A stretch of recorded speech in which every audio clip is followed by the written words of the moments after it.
Oh, what the hell is going on? I don't want to set the world on fire. Thanks, you just gave me my cold open.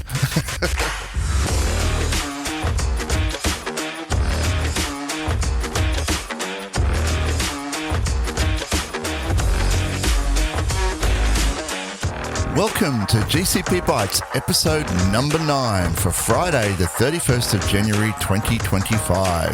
At GCP Bytes, we have no idea what's going on, just like the rest of the world. And I am your host, Stephen Bancroft. On today's show, there's a new head of chip technology at Google.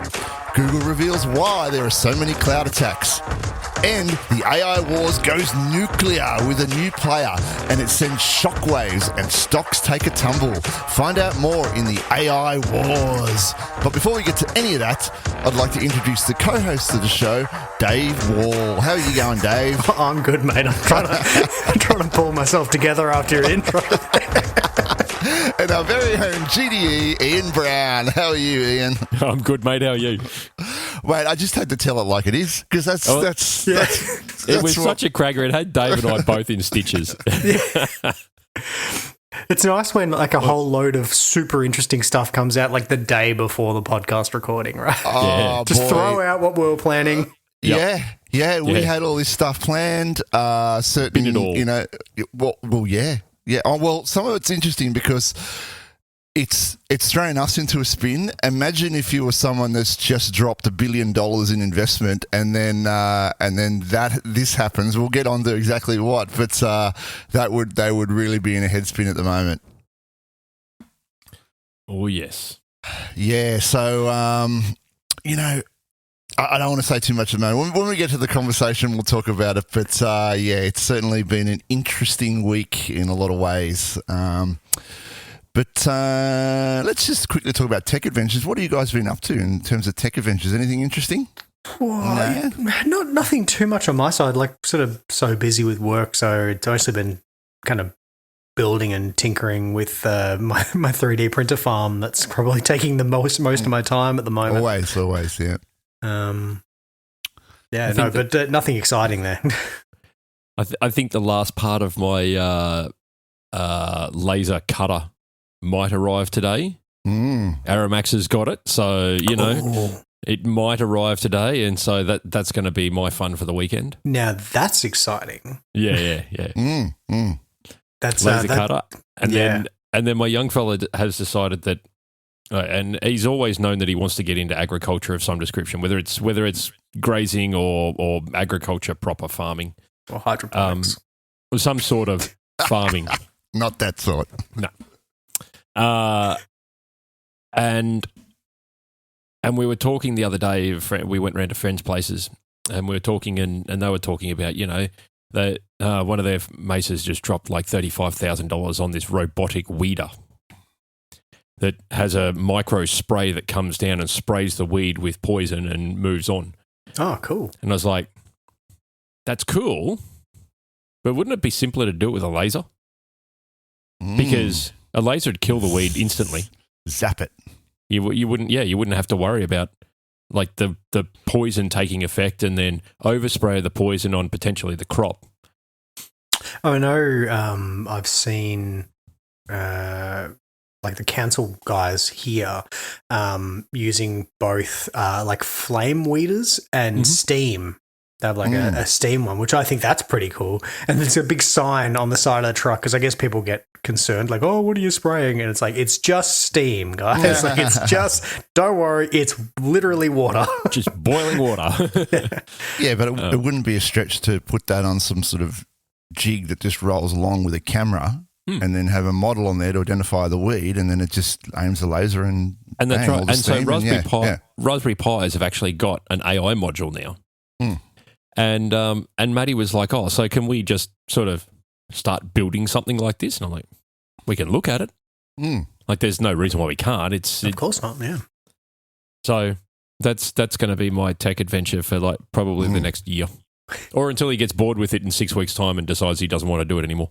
But it's good to have like an actual project. Like, hey, I think this is something that people might like, or at least would be interesting for yourself. Oh yeah, Yeah, just building the code out for it is going to be phenomenally interesting because I've never done anything like that before. Plus, I guess the benefit of if you were programming it for a specific crop, right? It's like, okay, we're growing, I don't know, tomatoes, right? Yeah. So you kind of just really need to model this is what tomato looks like and kill everything else. Yep. But the plan that I had very roughly was we get a database of common weeds in Australia because every council website has, or every government, like state government website has these are considered weeds in our state. Oh, yeah, of course, because not everything is a weed everywhere. That's right. So mountain ash is a prime example. So in Queensland, mountain ash is a weed. It's a tree that just grows prolifically. It's a horrible, horrible tree to get out. It takes years and years and years of killing it and cutting it down and all the rest of it to get rid of it. But in New South Wales, it's fine. Well, I had a bit of a tech adventure during the fortnight. I happened to come by an old production studio that was shutting down, and I managed to acquire a lot of their old equipment. Very nice. You had my interest. Now you have my attention. Now, this is what I was really after. I got a bunch of these MOTU sound cards. Mark of the Unicorn. Yeah, I've got 4 of those. That's what I was really after. But along for the ride came 7 Mac G5s. Oh, wow. I've got 7 of them. Right? 7. They're over here. And a bunch of, I mean, they're almost useless. And a bunch of like old software and everything. And some old hardware and bits and pieces. I've gone through a lot of it. A lot of it I've chucked out. A lot of it is going to be e-waste. But those 4 sound cards I've got, if you're going to buy them on eBay, maybe $200 or $300 each. So I was happy with that. There's another like plug-in thing that I had to, like a PCIe card that I had to buy that will connect to those and integrate all my studio gear into the computer. So that's a little project I'm doing at the moment. I know Motu makes they make like switches as well, like network switches, but are designed for an audio use case. So I think, and this is obviously I make some mounts for them, but I don't use them. And I think it's to do with more like, I guess, devices that you're converting to Ethernet to run. Yeah, so there's an audio over Ethernet protocol called Dante. That sounds familiar. Yeah, so what you can do is you can have, say, on a big audio desk, mixing desk, you can have a single network Dante network port, run that over Ethernet, and then at the other hand you have a breakout box, and it gives you all your audio interfaces and that. You can run 96, 128 channels kind of thing. Yeah, it's for like live shows and things like that where you might have like a full orchestra, stuff on stage, and then you've got the front of house desk at the back of the auditorium, and they don't want to run 128 lines of audio. They just run one single network, or they plug into the network and run it down that way. I think Youngfellas School Hall has got that because they've got a massive electronic mixing desk in the sort of 3/4 of the way back. And it's all digital. There's very little of it. It's just the old school sliders and. Yeah, that's right. But there's a trend at the moment to go back to what they call analog summing. Okay. So something that I'm going to tinker with is outing all my audio lines into an old school, like from the 80s analog desk, right? Do the summing in the desk and then shoot it back into the computer. The reason for that is the analog summing gives a much nicer sound, much more warmth and depth, and you get artifacts like crosstalk between the two channels. I mean, you'd be familiar with crosstalk in telephony, where a little bit of the sound or ground loop from one channel leaks into the other channel. Now, that's technically not desirable, but from the result that you get out, it can actually result in a much nicer sound, much less sterile sound, which is kind of what you want if you're after some nice music, right? Gotcha. Yeah. So it's a little bit. in a visual sense, you have like ray tracing. And so it's like you see the thing, but you also kind of want to see the reflections of it, and the reflections of it in elsewhere adds context. Yeah, you want it to be dirtied up a little bit, right? If it's too perfect, it doesn't look right. Right, because if I was talking to you face to face, I would hear the sound coming out of your mouth, and I would also hear it bouncing off various surfaces back in. So and my brain's filtering it properly, but that's what it's supposed to sound like. And crosstalk is kind of a similar thing. You're getting more context because you're hearing it in different places. Yeah, it sort of smooshes the sound up a little bit, and it's not so clinical, right? And it just kind of adds this warmth to it. Plus, you've got all the analog circuitry, right? If you're purely digital, if you're doing everything in the box and it's purely digital, the high ends tend to spit at you, and you can end up with this technically too perfect sound. Whereas if you just sort of throw it all in the analog circuitry, it kind of smushes it all up, and you get this analog warmth, and the high ends is sort of, there's not so much, and because it's a little bit more difficult to control, it ends up with a sort of a more human sound, right? Cool. So that's kind of one of my tech adventures, and this is a path this has led me on, getting these sound cards. And I got one of those G5s. I of course couldn't help it. I had to put Linux on one of them. I know a young fella who'll buy one off you. He can have one, mate. He can have one. I got 7 of them here. Right. You can put. They've got 8 DIMM slots. You can put 2 gig 4600 DDR RAM into them, and so you can have 16 gig max. They're also just, the chassis are really nice. So if you wanted to rebuild something else in the case, they're gorgeous. They're bulletproof. They're heavy bloody beasts of a thing. Now I'm actually really keenly interested because there's a underground operating system called Morph OS.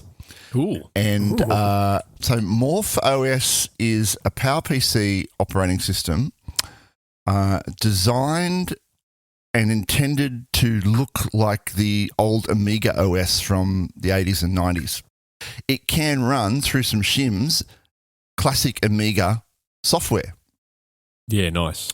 Right, so this has got me interested. So I definitely want to set one of those up with this Morph OS, and I got a couple of ATI X1900 video cards as well, so you can take out the crappy NVIDIA one that they put in there and put in a accelerated 3D card, and it'll take advantage of all that as well.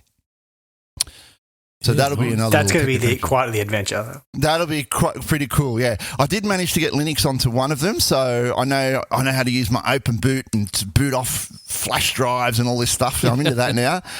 So that was part of a hurdle that I had to jump. But it should be cool. Should be a bit more forgiving as well than your Commodore 64 adventures, right? Like that's stalled at the moment because I'm getting some work done on the house, and the room where I want to put it currently doesn't have any walls. So kind of necessity. Yeah, so I don't want to go building up this thing when I've got actually nowhere to put it when it's all done. So that's one way to do open hardware. So very soon that'll be finished, and I'll give you an update on the Commodore 64 adventure. Cool. All right. Well, should we get on with the show? Probably. Let's do it. All right. Let's do it. A couple of quick news items here before we get on with the main news items. We've got Aussie Broadband. Someone's retired, Ian. Yeah. Philip Britt, who is the one of the co-founders. He's current group managing director as well. Has announced his retirement, and he will officially retire as CEO on the 28th of Feb. He is following his the other co-founder, John Riesinger, who retired in, I think it was October last year, perhaps, or maybe it was December, I can't remember. But he retired last year. So the two co-founders of the company are now retired. And the CFO, Brian Mayer, will step in as the CEO, effective on the 1st of March. Right, which I think he's already been the Aussie Broadband CEO, but this is him taking on the actual group level, like the higher level? Yep. I mean, Aussie Broadband are pretty good. I can't see, hopefully they don't make much changes to their branding or the way they go to market because I think everyone's pretty happy with that at the moment. Pretty happy with Aussie Broadband, yeah. Very. Yep. I think they're the number 5 largest ISP in Australia now. Yep, I'm with them, and they've been excellent, really. Especially when the tech nerd rings up and says, "I want you to remove all your firewalls and all your blocks in place." And they go, "Yeah, sure, no worries." Yeah, the only one for me is the CG NAT when you first enable it. Yeah, no, you just got to opt in for it's $5 a month. Get yourself static IP. Get yourself static. That's what I did. Yep. No more CG NAT for you. No, well, I mean, if you don't have the static, they will turn off CG NAT for you. You just have to put a support call in for it. Yep. But I mean, yes, I have a static as well. Yeah, that's right. And we have finally Container Registry going away. Yeah, we've been talking about it for a while. Yeah, we've been talking about it for ages, but effectively on the 25th of March, Container Registry will be replaced with Artifact Registry. And Google's put out a really helpful tool there that checks your GCR usage. So you can go to the link and for each of the projects, it'll show you how to check for usage of GCR. And that way you can migrate those images over to Artifact Registry. And this will also affect Cloud Run functions still using GCR as well. Yeah, all right. Well, if you're using Cloud Run, probably worthwhile going in and doing a little bit more investigation on that one. All right, cool. Well, let's get on with the community news.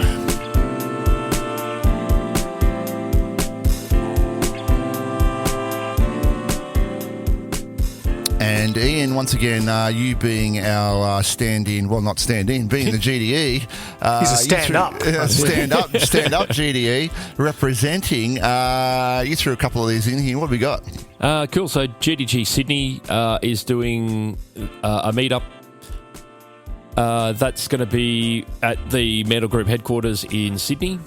It's on the 4th of Feb from 4:30. And this event is visualizing big data with BigQuery and Google Looker Studio. And a second talk is about modernizing web scraping using a self-hosted LLM to extract data from almost any website. So I actually like the sound of both of them and wouldn't mind going. I'll have to talk to Gishan and see if he can live stream it for me. And then the next one is a Google AI for Science. In Australia, it's Notebook LM as a tool for research and education, and this is an online event that you can RSVP to. It's actually put on by Google, and the speaker is Stephen Johnson, who's an editorial director at Google. Nice. So well worth a look in. Mm-hmm. All right, that's it for community news. Let's get on with the news items.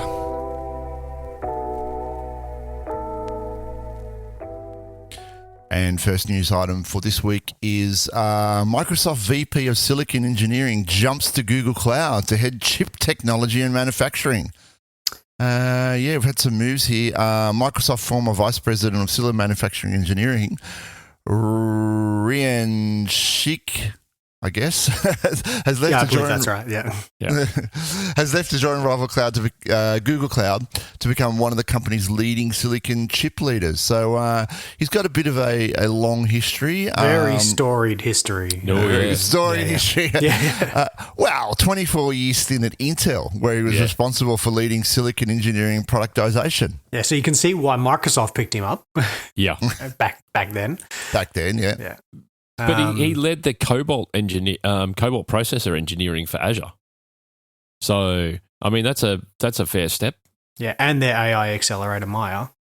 Oh, yes. So like, he's done a lot of work there, and I can see now, like, I can see why Microsoft grabbed him, and I can see why Google obviously made him a very attractive offer. Mm-hmm.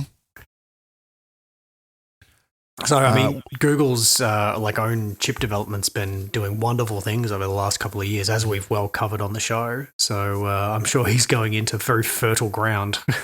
Yeah. Absolutely, yeah, and going to turn it up to 11, I'd imagine.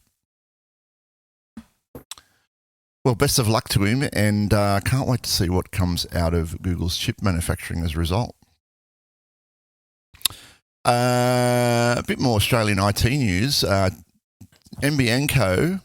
Impacted by storms in New South Wales. And I can tell you what, we had some big storms here. It rained like I've never seen before. I'm pretty sure I saw Noah and his ark go floating by at one point. Yeah, boy, wasn't it big?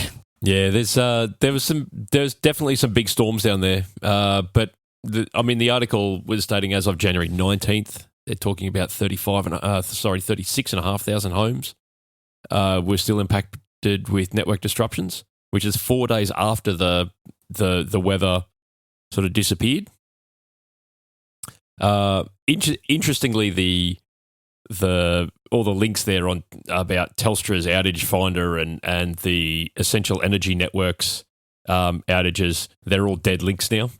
So they must delete the notice of outage after it's been rectified. Oh, right. It's not just their outage site. It was to a specific one. That doesn't get archived. A specific outage, and that's gone. We didn't have any interruptions to NBN here, but we did have a power outage for quite a number of hours on the Friday night when that big storm hit, and we were sitting here with candles and singing Kumbayas. So very romantic. Bottle of wine and what do you do when the power goes out? That's it. I just keep going because I got a battery. We kick on the generator and off we go. We do have, because we've got battery backup on all the local infrastructure in here. So we've got for the NBN and the Proxmox cluster and everything. That's all battery backed. So our Wi-Fi stays up and the internet stays up and all the rest. It's all then just a case of how long is the outage going on, and if it goes on for more than 2 hours, then we break out the generator and plug the fridges in. A couple of stories coming out of Google with some new things that they've got. Google Workspace enables the future of AI-powered work for every business. Yeah, this is really good. This is nice that this is switched on. So this is now, like, they've actually enabled Gemini on pretty much every, I think it's every, but certainly in mine, every Workspace account. And I think they're putting our prices up by like $2 a user, but it's significantly cheaper than, I think it was 20 initially to have any of these services switched on. Which so the Gemini Business add-on was $32 per user per month. Yeah. Well, I think we complained about that on the show and just said no one's going to go for it at that price. Amounts of money. Yeah. Yeah, I used like the trial I turned the trial on and then I would turn it off and then it would give me another trial. So I did that a couple of times. Yeah. But it is very nice having Gemini in everywhere. And for little things, like even like in Meet, we were using it the other day when we were having our planning meeting, and it does the transcript, but it also made notes. And yes, notes weren't perfect. Like I know it's got a little bit confused on something that Ian said, or what the Banky said, but I was sort of rereading it, and I mean, how many meetings, especially probably when you were more like kind of junior in your careers, right? When you get tasked with like being the person to take the minutes in a meeting. Oh, yeah. That's the worst, right? And there's mistakes and stuff that happens when someone's doing it, especially if it's someone who doesn't really know the team or know the technical discussions. So I thought it was pretty good. Yeah. It's good. That's good, yeah. You can get your AI assistant in Google Docs, Gmail, Sheets, Meet, Chat, Vids, and more. Chat with Gemini Advanced. You can chat with it directly in there, and you can use Notebook LM Plus. Yeah, now that actually is relevant to the community news thing that you just went through, Ian, right? Yeah. So it's like a lot of people are now going to have access to Notebook LM Plus. So it's a good idea to go and attend that course and learn, how you can use it for scientific purposes. Mm. Yeah, exactly right. Doing some number crunching with that. Fantastic. I did like the safeguards that they've got around it too.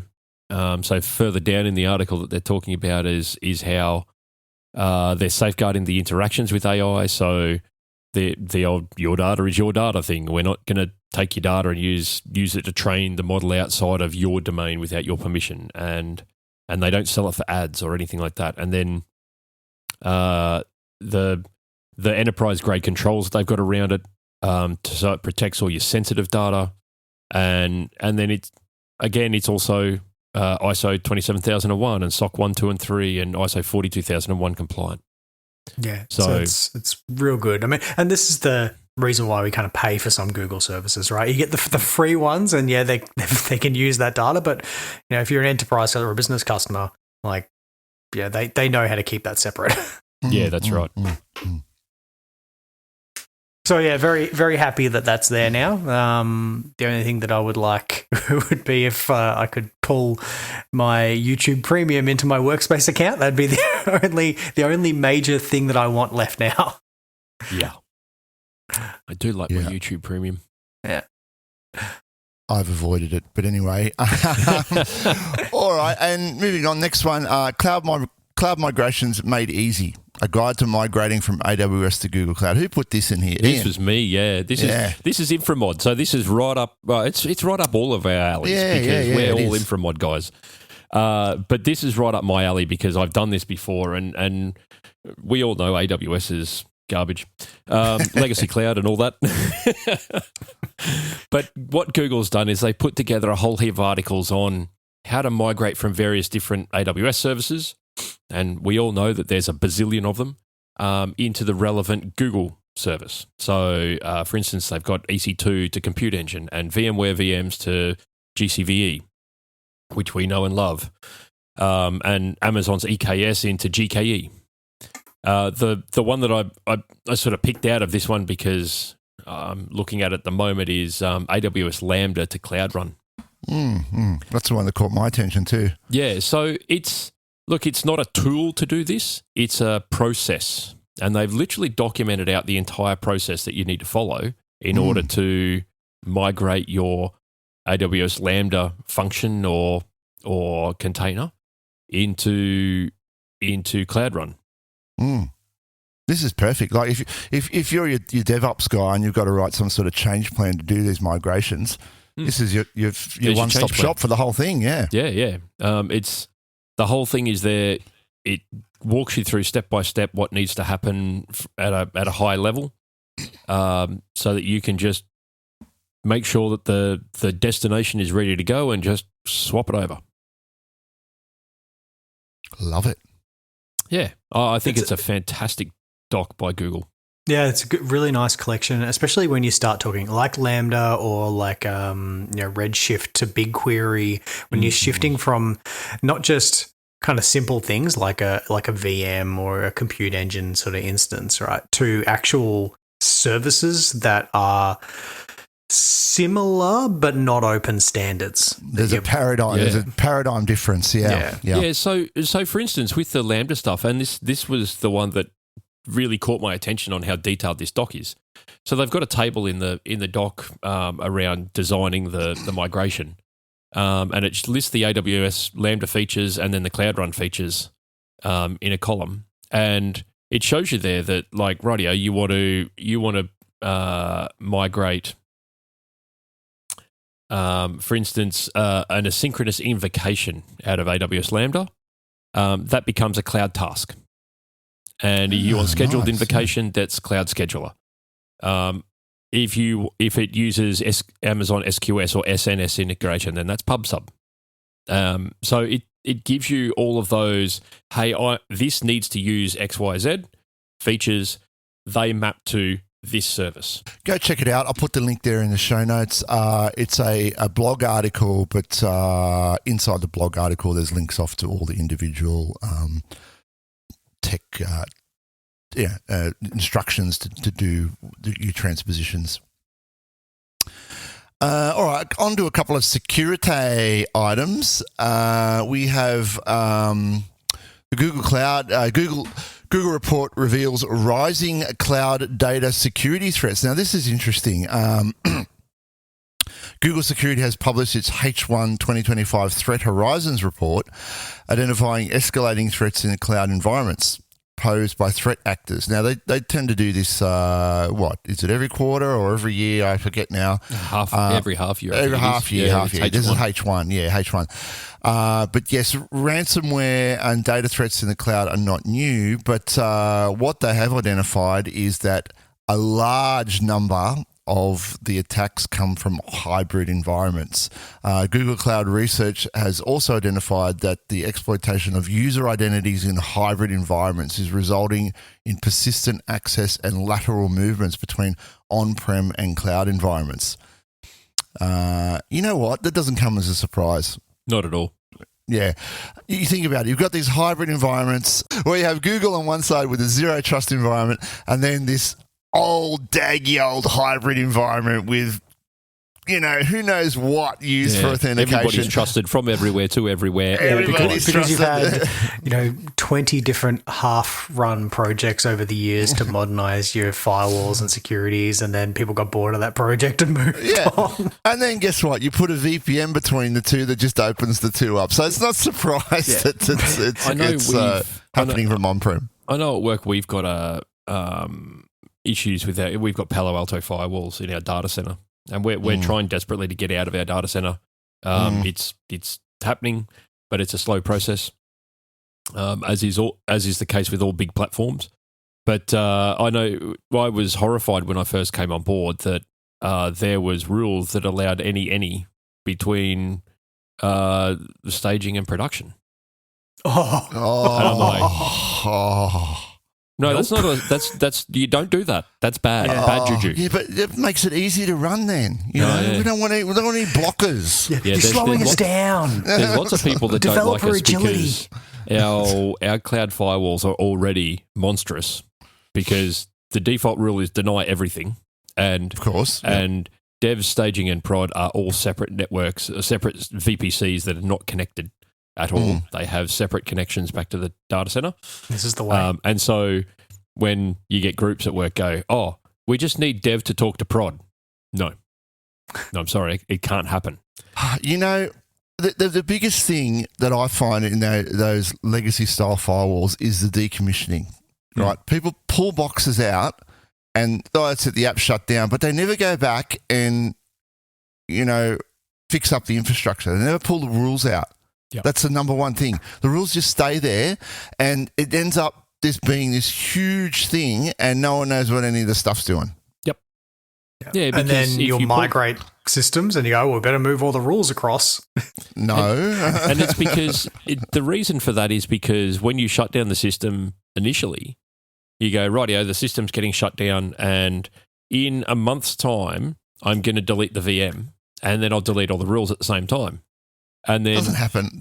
Someone else picks up that ticket a month later and goes, the ticket just says to delete the VM.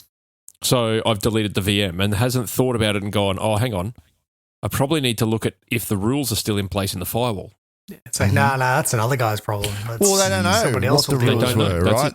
They're not labelled properly, or other things were using those. They just don't know. So just leave it there. It might be important. I don't want to cause an outage. Or just you go like, I will get to that. But meanwhile, there's some other really important thing, and there's only so much time in the day. And that's right. And then after a few years of that, it becomes a big mess. Yeah. And then, no, these are critical for there's business reasons we need that firewall rule to be. It's like, it hasn't been used. Yeah. Ever. We've got rules in Cloud Firewall now that have never been hit. And I'm looking at them now going, well, I'm going to remove them because they haven't been hit. Nice. There's no point having them.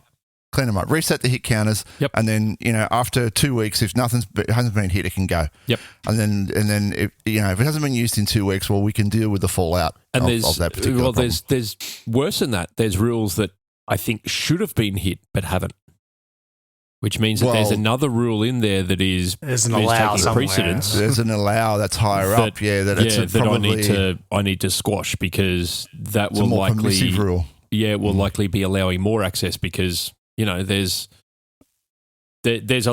layers in the firewall. Yeah, what you got to do is those rules that are tighter.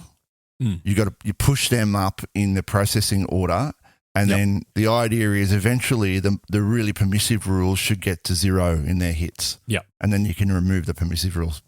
That's the approach I've taken. But it takes a long time. It does. It takes ages because you've just got to keep going through the SCC and keep going through the firewall, like all the layers of firewalls to figure out what's being hit and what's not. Like there's rules in there that have got hundreds of thousands of hits on it that I think should probably have maybe 100 hits on it, and rules in there that have got 0 that should have hundreds.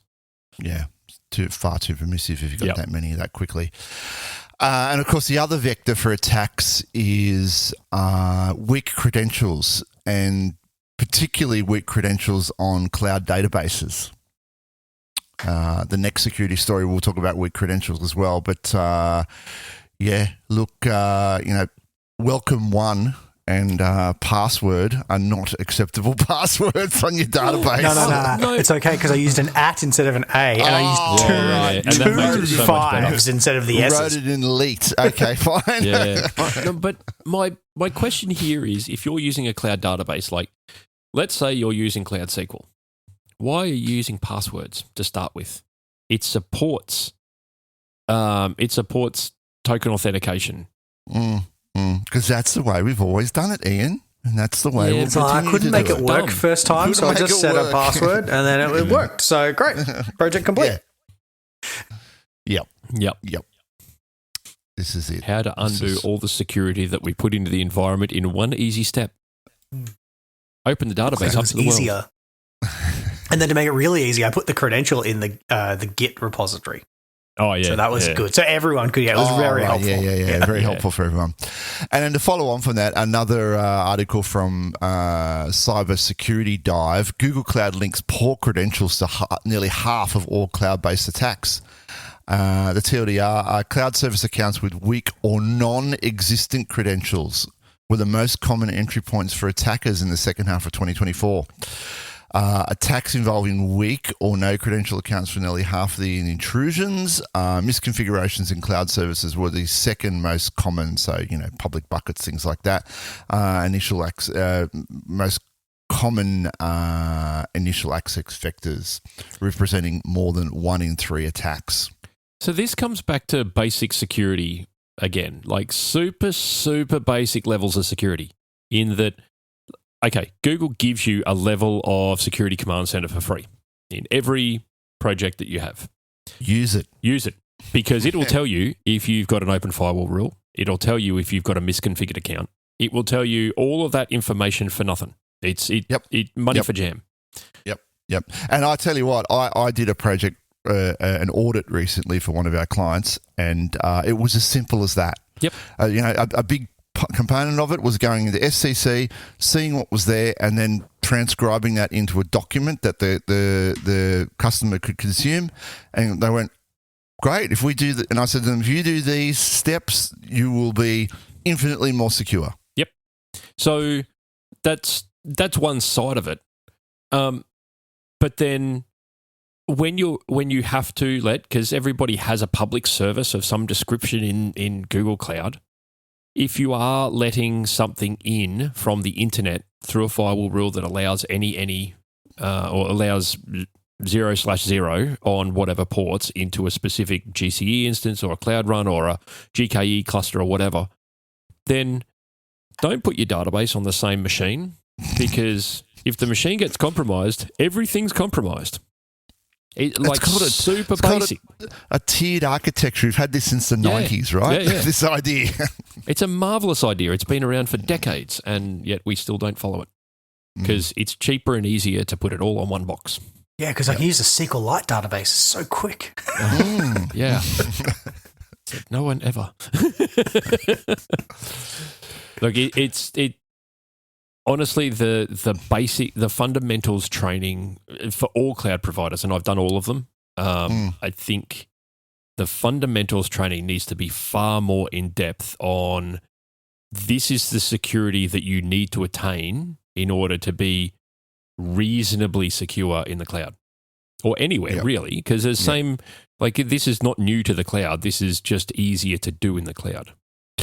Yeah, and here's the thing. It's like having a car alarm on your car, right? the criminal's going to come up and look at your car, see the flashing light, and go, too much trouble. I'll go on to the next car that doesn't have the car alarm. So if you do these things, you take these security precautions, it's going to be a lot more difficult for the flyby hacker to have a go at it, and they go, too hard, I'll move on to the next guy. Yeah, exactly. Well, you start moving from opportunistic hacking to targeted malicious hacking, right? Yeah. So, I actually did think it was quite interesting that, especially because of how much money is spent in security and improving security services, right? And still the majority of issues are just because you got a terrible password that's got too much access in too many places. That's exactly right. And an open bucket. It's like I've got something that's too permissive and access that's too lax, which are so bottom of the barrel issues, and yet it's the majority of the problem. So forget the billions of dollars spent on like Mandiant acquisition and all that kind of stuff. It's just so. I mean, we implement a least privilege model at work. It's just the best practice. So that's what you do. We are now ISO 27001 compliant. So all of that stuff gets implemented from the get-go. And anybody who wants to circumvent that finds out very quickly that they can't because they don't control the credentials. We do. And the credentials get least privilege. So if we need to do something like, okay, we had to create a custom role the other day. What we did was give the project, without telling them that, we gave them the admin roles and then came back a week later and ran the recommender over that user account or that service account. And then Google told us, hey, this has got like 3,000 excess permissions. Cool. Rip them out. And we created a custom role and ripped them all out. Get rid of them. Yep. Just have the custom role. Yeah, it's the way to go. Easiest thing to do. Yeah, it's very clever. So I guess you could kind of do that in like a dev environment and go, okay, well, here's the thing. And then go, great, I know now what you're going to need in prod. And you can sanity check that smaller list and go, actually, you turned this thing on, but you really shouldn't have done that. So they can't turn things on in our environment. So if you want to create a project and do something in Google definitely in production, but in all environments at work, you need to submit a Google form to us that says, hey, I want this environment. Here's the owners of the environment. Here's the APIs I need access to. And here's the communications that it's going to need to be able to do. So it's going to need to be able to communicate with this service on this port and this service on this port, and this service is going to need to communicate with us on this port. And so we build out the firewall rules, we give them the service account with those exact permissions, and it's all done. No one can turn on APIs without us doing it for them. And that's all done with the pipeline, so if you want to rip it all out later, it's easy to go back and rip it out. Well, it's all done in Terraform. So if the entirety of Sydney disappears off the face of the earth, then Melbourne will be spun up in a matter of minutes. Because Terraform, how come you're not on Open Tofu yet? Well, I am, but I am. There's some other people that it's a die-hard situation here. Let's not go down that rabbit hole. All right, look, before we get on with the AI wars, oh boy, we thought we might just talk about Intel because it is kind of relevant. Intel stock on the 18th of January went up for a change, shot up. Yeah. And why did that happen? Well, apparently there's an unknown stakeholder sniffing around. Yeah, and we don't know who yet. There's rumored to be a consortium, possibly with some certain well-heeled individuals backing them. Right. So that was very interesting that it shot up, but then it quickly took a nosedive again. And then on the 27th of January, which we will get onto, everything took a nosedive. So let's do it. Let's get on with the AI war.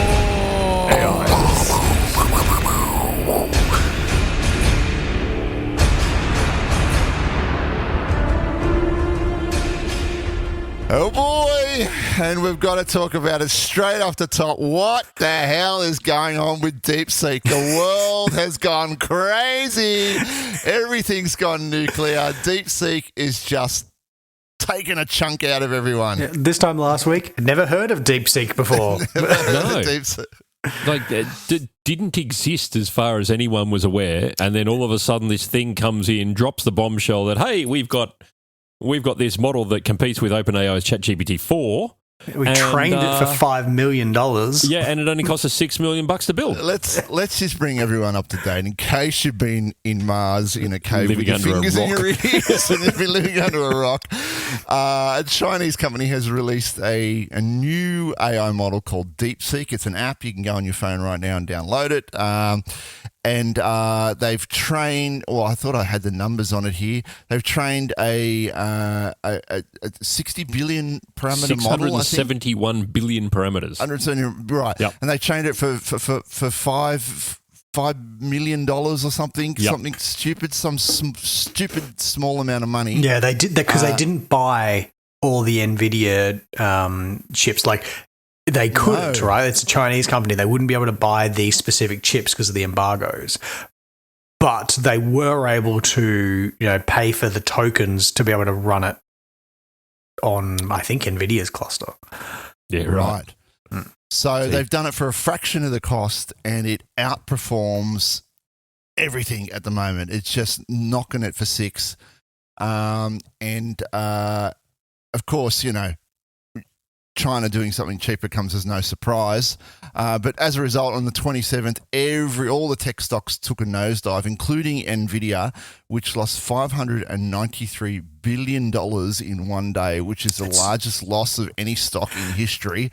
Yeah. That's too many billions, not more billions. More billions were worse. And in this case, more billions is not better. I did read, though, so Microsoft security researchers observed individuals they believe connected to DeepSeek exfiltrating large amounts of data using OpenAI's API. So what they're insinuating here is, and they're investigating, that potentially DeepSeek is using OpenAI's data to train their models. That's exactly what they did. So I'll link to a video in Dave's Garage, and he breaks it down quite well. Okay. The reason they were able to do this is because it was a train-the-trainer kind of situation. They used all the current models, GPT, Gemini, Lambda, etc., and they used those models to train their model. That's really why they were able to do it so cheaply. It's like the next generation, right? So you want to learn something, you go to an instructor, right? You want to learn to play tennis, you could either go out with a tennis racket and fumble around and try and learn the game yourself, right? Which is what the first generation of AI models were doing. Or you could go to an instructor and he can immediately tell you what you need to do. We stand on the shoulders of giants. Standing on the shoulders of giants. And that's exactly what they've done here. They've used the previous models to train their new models, and they've just picked the essence out of the old models, and they've got this new hyper slim, hyper trained next generation of model. It's akin to what Dave in Dave's Garage talks about. He says, in the 60s and 70s and then early 80s, you had mainframes and supercomputers, right? And they were the go-to. But then late 80s, the microcomputer and the home computer came along, and they really highly optimized what a computer was, and they just picked the essence out of it, and suddenly you had millions of little computers in everyone's house, in everyone's homes. It's the same kind of transformation that's occurring now. Yep.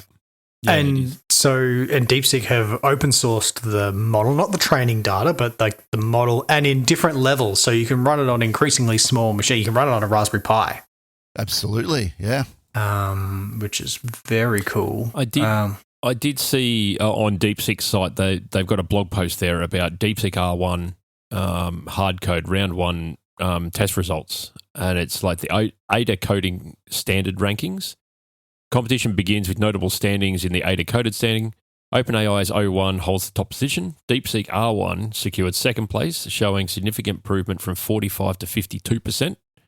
And Claude 3.5 Sonnet ranked below R1 and DeepSeek 3 positioned after Sonnet. So, I mean, they're like none of them are perfect, but wow, that does show just how well they've trained that model right from the outset.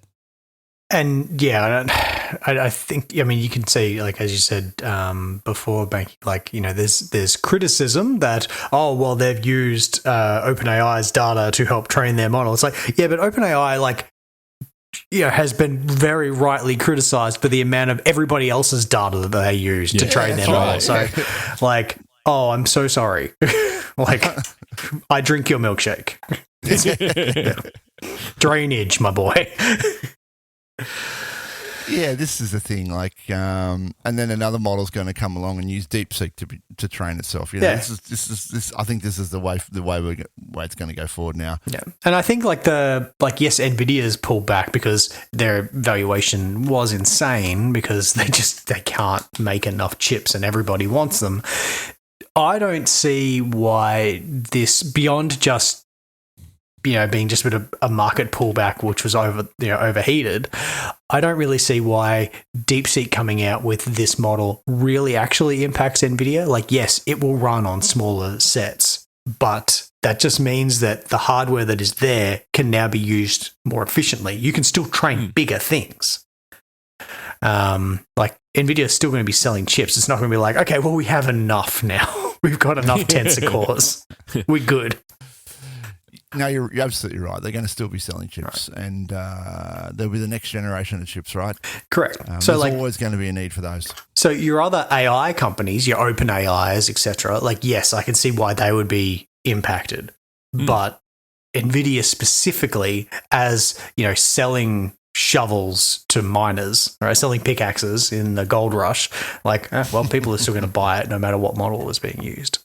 Well, here's the thing. You know, the US government's worried about TikTok in terms of, you know, data harvesting. I mean, that's a walk in the park. That's nothing. That's chump change compared to what data can be harvested from DeepSeek. Oh, yeah. Yep. So, and they've also now released an image generator model as well, competing against the open sources and stuff. So, yeah. And I can't help think, look, he's a conspiracy theorist in me, but I can't help think that this was released at a time to create maximum chaos. You know, you've already got, you know, we don't want to go and talk about Bezos and Melon Husk, you know, because we're not a political podcast. That's become politically hot at the moment. But, you know, you've got all that chaos going on, and then this gets announced on top of it. Oh, boy. Yeah. What a crazy world we're in at the moment. And it's only been a week, right? It's only been a week. Anyway, exciting time. Exciting times. And we did have, you know, a couple of stories here and to discuss, but we put them in before this. So we'll talk about them still, but we'll see how relevant they are. But before we get on to that, we've got IDX, Ian.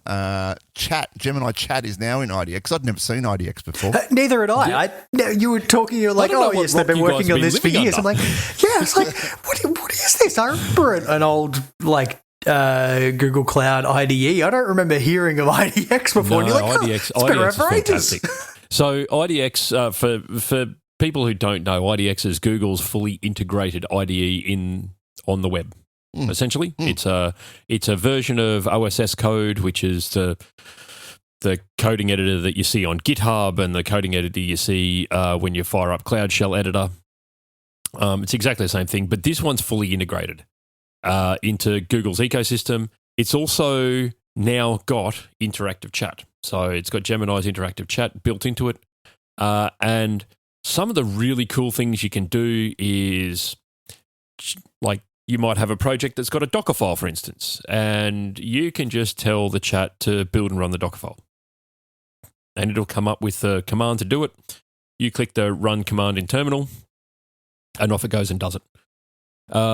You can do really cool setup steps. So we all know that bootstrapping a new project is just a pain in the backside. So you can tell the AI prompt to, hey, I need a new React application using TypeScript, and it'll go and create it. You can tell it, I want to put Tailwind CSS into my app.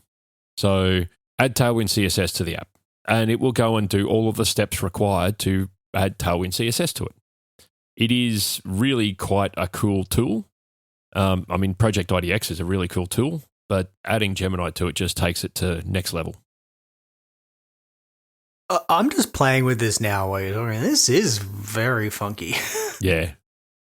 I've been using it for ages. Like, it came out, I think, a year before last, and it's still in preview because it's like a full blown editor.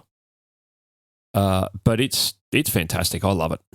But very cool. It's idx.google.com. It's a full IDE, and the Gemini thing, you've got the little Gemini icon at the top. You click that, and there's a chat with Gemini drop down there. And I've got at the moment a split screen. I've got my code on the left and the Gemini chat on the right. And I guess my entire code base forms the context for the prompt, right? Yeah. And it can give me suggestions on what I need to do. That's really cool. Yeah, it's great. I love it. Go and give that a go. And then we'll get on with the stories we were going to cover before the whole world blew up. Google pushes a global agenda to educate workers, lawmakers on AI. Getting more people and organisations, including governments, familiar with AI and using AI tools makes for better AI policy and opens up new opportunities. So it sounds like Google want to sell some AI to companies. Well, yeah, they do, but I think they're also getting dragged across the coals because of AI. Because, they control the AI, they control the browser that you're using it on, they control the web that you're searching for it on. There's so many different elements to this, and there's a lot of governments around the world that rightly or wrongly want to separate everything that Google does from everything else that Google does. Mm-hmm. And so they're trying to drum up support of hey, look, we're not being evil here. We're not Oracle. we're just trying to give you the best AI tooling possible. Yeah, this is the business we're in. Yep. This is the technology we developed. We're not trying to do no evil. This article does mention the US Department and the Dodge attempting to break up Chrome web browser away from Google as well. But though it may shift its course under the Trump administration, interestingly. Yeah. I can say this article also does go on to say that Google does expect a small fraction of jobs to be entirely displaced by AI. I think it's the first time I've seen that admittance in a document, but we know that's going to be the case anyway. That was inevitable. Yep. With every great advancement in technology, there is always a loser in the technology, and it's a shift. Yeah. That's right.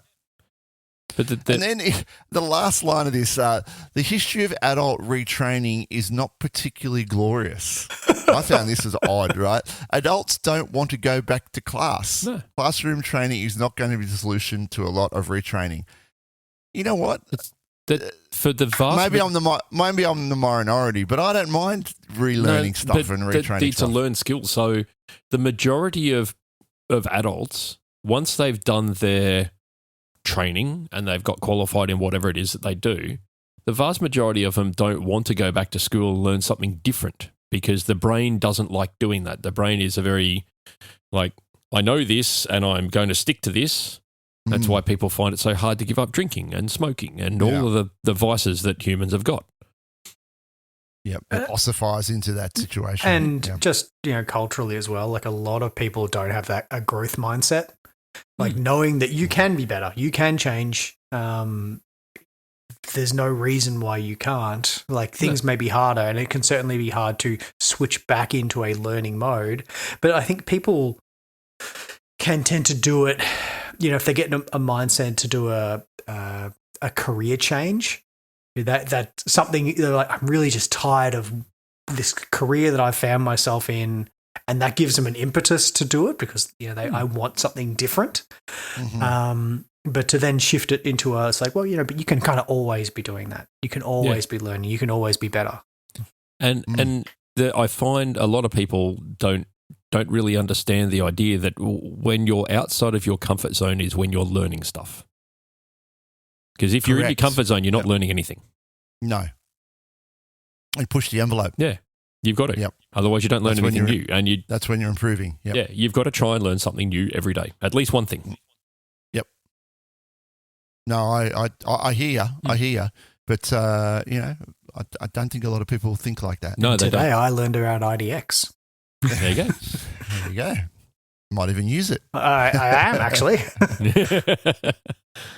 I love it. I think it's fantastic. And then finally to finish up the AO was, and this has got to sting. This has got to sting Google. Google reportedly pumps $1 billion more into Anthropic. Yeah. This is days before DeepSeek was announced. If they'd waited, they could have spent like $500 million. Yeah. The new deal would take Google's total investment into OpenAI rival to more than $3 billion in 2 years. So, yeah, Google's or Alphabet have pumped $3 billion into Anthropic. Amazon's pumped $8 billion into Anthropic. So, I mean, there's a lot of money has gone into that company, and for good reason. Like, it's a good safety net around AI.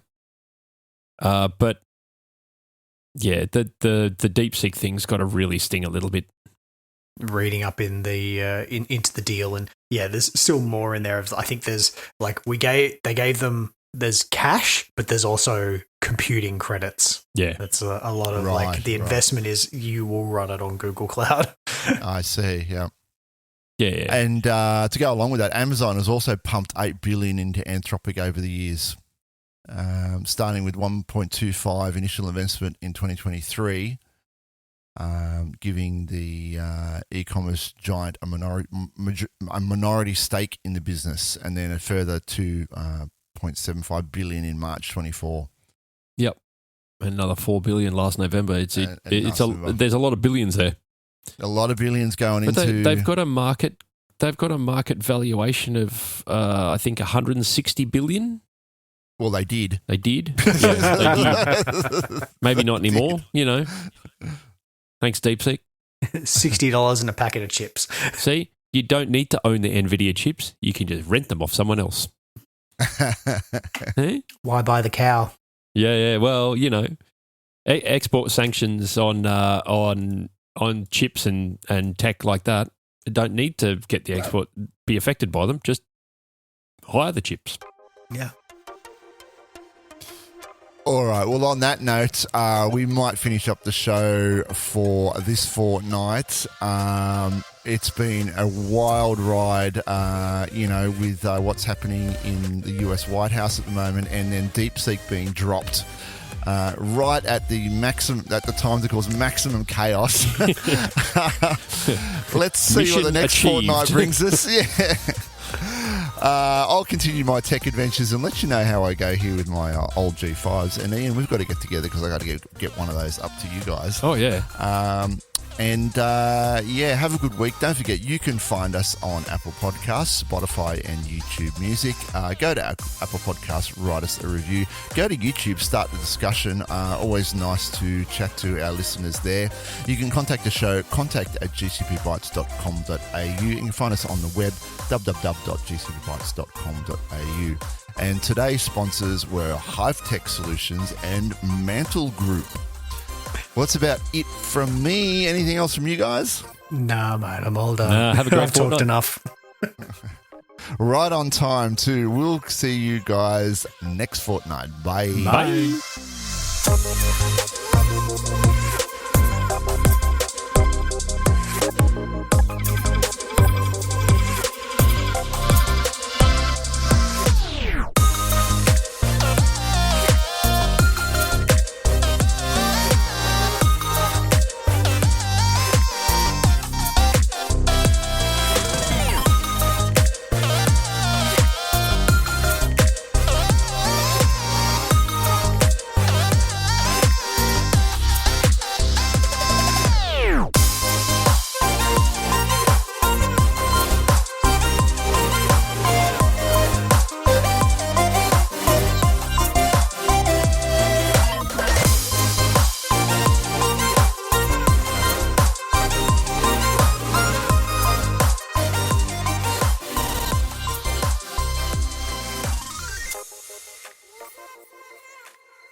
At GCP Bytes, we have no idea what's going on, just like the rest of the world. And I am your host, Stephen Bancroft. On today's show...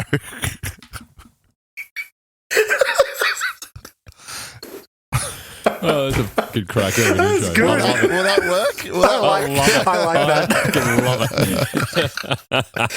love it.